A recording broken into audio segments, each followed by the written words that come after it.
আপনি কি একদিন ঘোরার জন্য খুব সুন্দর প্লেস খুঁজতেছেন, যেখানে আপনার ফ্যামিলি অথবা আপনার ফ্রেন্ডকে নিয়ে অথবা আপনার প্রিয় মানুষকে নিয়ে ঘুরবেন? তাহলে আজকে আমি আপনাদের যে প্লেসটার মধ্যে নিয়ে এসেছি, এই প্লেসটা হবে আপনার কাছে সেরা এবং সুন্দর একটি জায়গা। কারণ এই পার্কের মধ্যে আমি এমন কিছু দেখেছি যা আপনি দেখলেও খুবই ভালো লাগবে।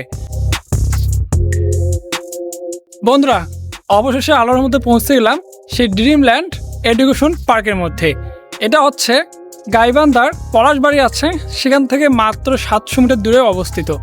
তা আপনারা এখানে কিভাবে আসবেন তার লোকেশন আমি আপনাদের সুন্দরভাবে দিচ্ছি। আপনারা ঢাকা থেকে আসবেন, খুব সহজে আপনি এখানে আসতে পারেন। ঢাকা থেকে আপনি বাসে করে চলে আসবেন পলাশবাড়ি। সেক্ষেত্রে আপনার বাস ভাড়া নেবে 500 থেকে 650 পর্যন্ত। তো নেওয়ার পরে আপনি এখানে আসার পরে সরাসরি প্রবেশ করতে পারবেন। আর যদি আপনারা রংপুর থেকে আসেন তাহলে আপনি রংপুর থেকে খুব সহজে মডার্ন মোড় অথবা মেডিকেল মোড় থেকে চলে আসবেন পলাশবাড়ি। সেক্ষেত্রে আপনার বাস ভাড়া পড়বে মাত্র 150 টাকা থেকে 200 টাকা পর্যন্ত। তো দিয়ে আপনি এখানে সরাসরি চলে আসতে পারেন। এটা হচ্ছে পলাশবাড়ির যে মেন সড়ক আছে সেই সড়কের পাশে এটি অবস্থিত। এখানে নামার পরে যে কাউকে বলে আপনি ব্যাটারি যত রিক্সা অথবা সিএনজি করে খুব সহজে আসতে পারেন, মাত্র 20 টাকা করে ভাড়া নেবে। যারা রংপুর থেকে আসবেন বা ঢাকা থেকে আসবেন সরাসরি পলাশবাড়িতে নেমে যাবেন। যদি ঢাকা থেকে আসেন তাহলে চলে আসবেন পলাশবাড়ি থেকে একটু সামনে। আর যদি রংপুর থেকে আসেন তাহলে এই পথে চলে আসবেন। আসার পর পলাশবাড়ি হয়ে একটু সামনে পেয়ে যাবেন এখানে সে ড্রিমল্যান্ড এডুকেশন পার্ক। আর এখানে হচ্ছে টিকিট কাউন্টার। এখানে হচ্ছে মাত্র 30 টাকা করে আপনার কিন্তু টিকিট কেটে নিতে হবে। 2টা টিকিট দেন আর একটা আমার হচ্ছে শুধুমাত্র আপনাদের অনুরোধেই আজকে আমরা এখানে আসা ড্রিমল্যান্ড এডুকেশন পার্ক এই দিক দিয়ে আমরা প্রবেশ করব। চলুন। এত শক্ত কেতা। ঢোকার পরেই দেখা যাচ্ছে এখানে এটা হচ্ছে মহাত্মা গান্ধী, এটা হচ্ছে বঙ্গবন্ধু শেখ মুজিবুর, যার ইতিহাস এখন বর্তমান নাই।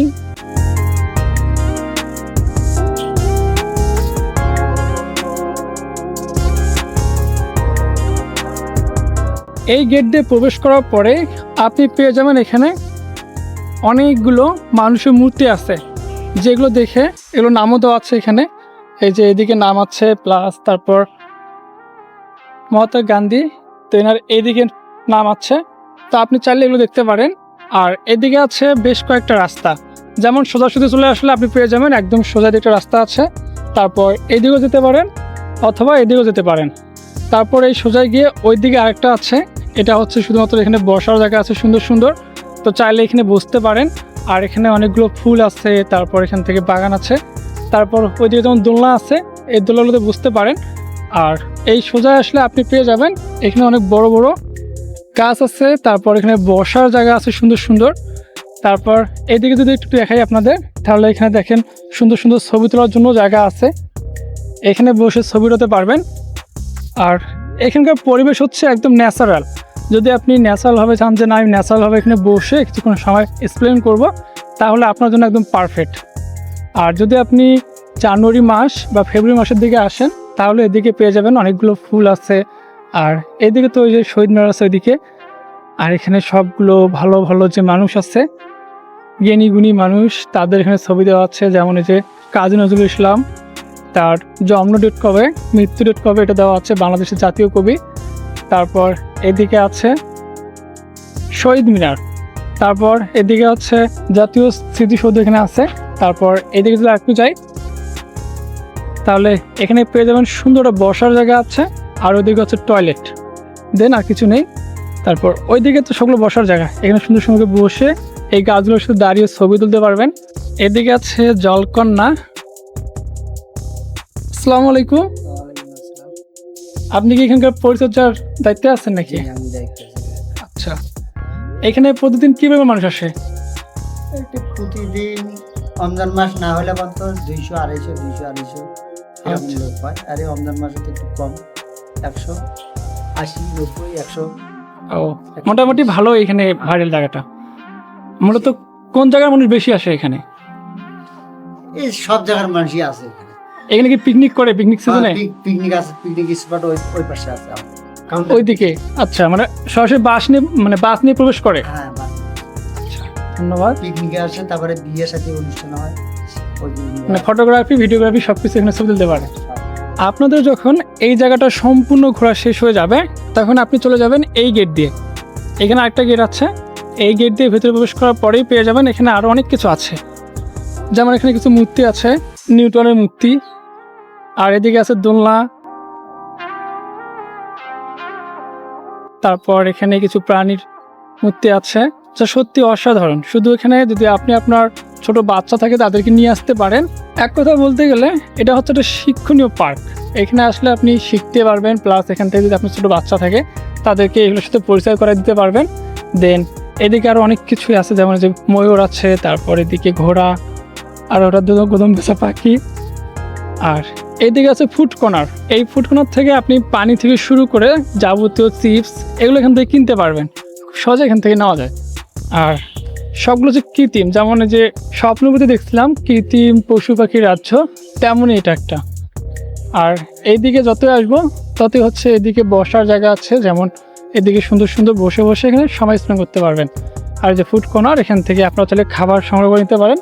আর এদিকে আছে বড় একটা পুকুর।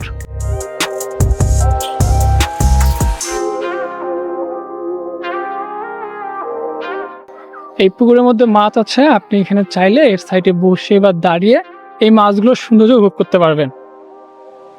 এই যে মৎস্যকন্যা এখানে আছে।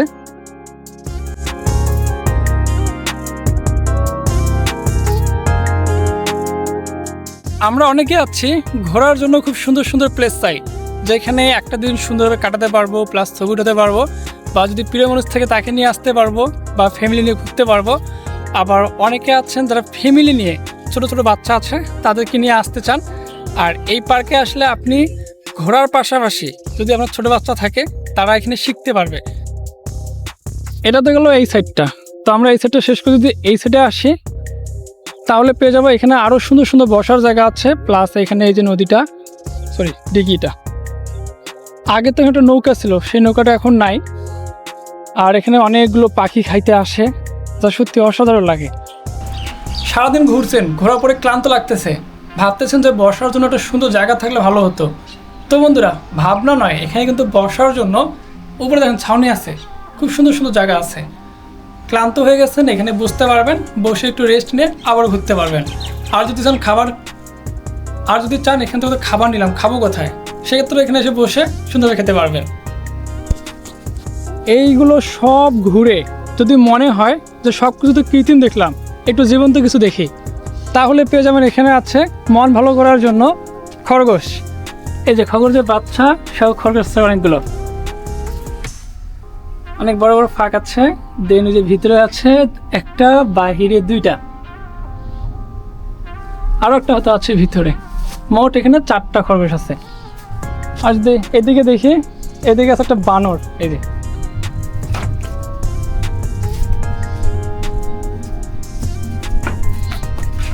বানরটা কিন্তু অনেক বান্দরামি করে, এর সাথে চাইলে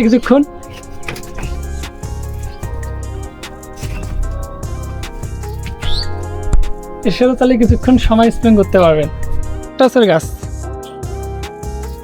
অনেকগুলো নাম লেখা এখানে, প্রত্যেকটা জায়গায় জায়গায় নাম লেখা।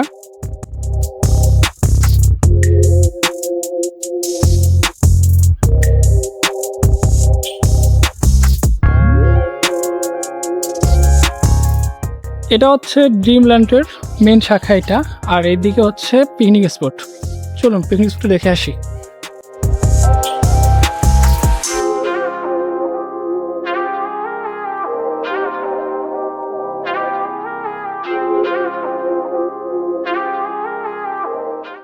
এটা হচ্ছে এখানকার পিকনিক স্পট।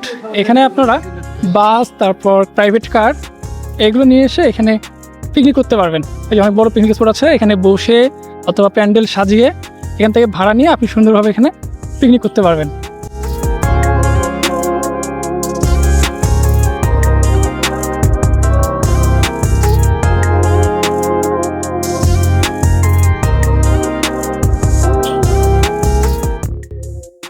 এই পিকনিক স্পটের মধ্যেও বসার কিন্তু সুন্দর সুন্দর জায়গা আছে।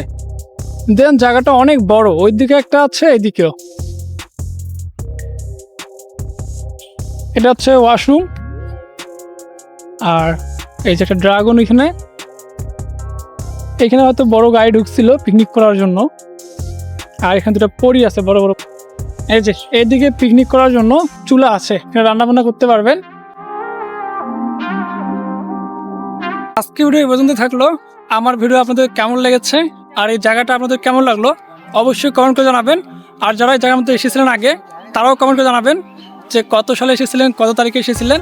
তাহলে অবশ্যই আমার এই কমেন্টের মাধ্যমে আপনার সেই জায়গাটি আবারও আপনার সামনে চলে আসবে, হয়তো আপনার দেখা থেকে আপনার ফ্রেন্ডদের কাছে চলে যাবে।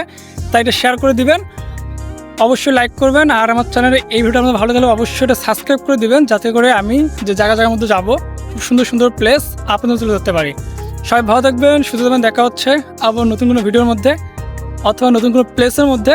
এই পর্যন্তই, আল্লাহ হাফেজ।